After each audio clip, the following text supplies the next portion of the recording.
Trabalhadores que garantiam bebidas aos frequentadores de um mega festival multimilionário de música, recheado de artistas renomados, foram resgatados do trabalho escravo. Eles eram submetidos a condições degradantes e foram contratados com promessas enganosas de um serviço com dignidade. O relato que acabei de fazer poderia servir para os 5 que carregavam bebidas para abastecer a sede dos frequentadores do Lollapalooza e foram resgatados de condições análogas às de escravidão na semana que passou. Mas também cabe para descrever a vida dos 93 resgatados que vendiam cerveja e refrigerante aos frequentadores do Rock in Rio em setembro de 2013. Quase 10 anos separam os dois casos, que não foram os únicos, envolvendo grandes festivais de música com milhares de frequentadores que pagam ingressos de centenas ou milhares de reais. E ao contrário do que aconteceu com as vinícolas, como Aurora, Garibaldi, Salton, no caso dos 207 resgatados em Bento Gonçalves, no Rio Grande do Sul, não houve grandes campanhas pregando boicote ao Lollapalooza nas redes sociais. Ou houve? Mesmo que dias depois, auditores fiscais do trabalho tenham voltado ao local, depois do resgate, ao local do show, o Autódromo de Interlagos de São Paulo, e constatado que cerca de 800 empregados dos bares do festival estavam com seus direitos gravemente violados.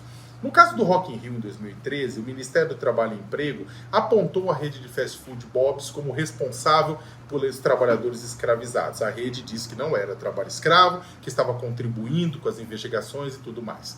Segundo a fiscalização, eles estavam alojados em locais sem as mínimas condições de dignidade e foram obrigados a contrair dívidas para pagar a credencial e poderem entrar e trabalhar.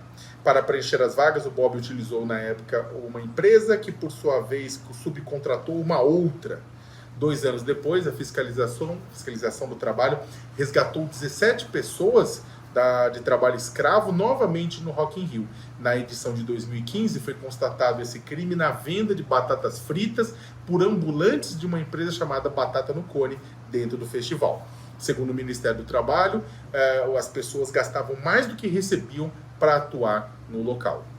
Os ganhos diários eram superados por despesas com hospedagem, exames médicos, transporte, comida e até com batatas que não eram vendidas ao final do dia e precisavam ser reembolsadas aos empregadores.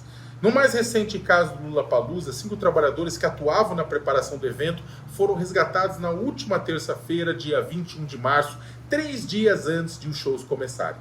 Como revelou Gil Alessi, pela Repórter Brasil, eles trabalhavam como carregadores de bebidas em jornadas de 12 horas diárias e estavam submetidos a condições degradantes. Por exemplo, um dos resgatados afirmou que depois de levarem engradados e caixas para lá e para cá o dia inteiro, ainda eles eram obrigados pela chefia a ficar na tenda do depósito, dormindo em cima de papelões e dos paletes para vigiar a carga. E os trabalhadores relataram que eram ameaçados com demissão caso tentassem deixar o local após o expediente para voltar para casa.